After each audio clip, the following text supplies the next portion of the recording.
Hello, আসসালামু আলাইকুম guys. আপনারা সবাই কেমন আছেন? আশা করি সবাই খুব ভালো আছেন। আমিও ভালো আছি। তো আজকে আমি নতুন আরেকটা ভিডিও নিয়ে আপনাদের মাঝে হাজির হয়ে গেলাম।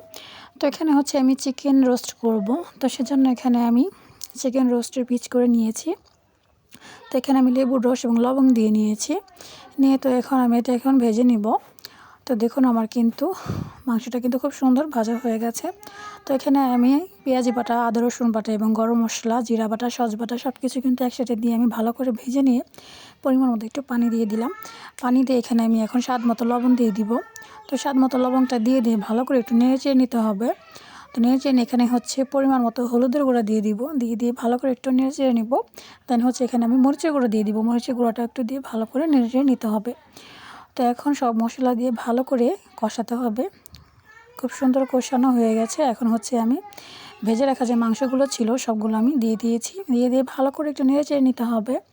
তো মশলাটা যত বেশি কষানো হবে তত বেশি কিন্তু ভালো লাগবে। শুধু মুরগির মাংস না, যে কোনো মাংসই বলেন না কেন, ভালো করে কষানো হলেই কিন্তু মাংসটা খুব ভালো লাগে। তো দেখুন আমার কিন্তু অনেক সুন্দর একটা কালার আসছে কষাতে কষাতে। তো এখানে আমি লেবুর রস দিয়ে এবং দুধ দিয়ে নিয়েছিলাম মিক্স করে। তো এখন আমি এগুলো দিয়ে দিব কষানোর মাংসতে। দিয়ে ভালো করে একটু নেড়েচেড়ে নেব। এতে কিন্তু কালারটা অনেক সুন্দর আসে। তো দেখুন আমার কিন্তু কষানোটা হয়ে গেছে। তো এখন আমি দুধ দিয়ে কিন্তু খুব সুন্দর করে ভালো করে কষিয়ে নিচ্ছি। তো আলহামদুলিল্লাহ আমার কিন্তু চিকেন রোস্টটা করা হয়ে গেছে। তো আমার মতো এভাবে আপনারা কিন্তু ঘরোয়াভাবে চিকেন রোস্টটা রান্না করে খেতে পারেন, কোনো রকম কোনো বাড়তি কোনো এক্সট্রা মশলা ছাড়া।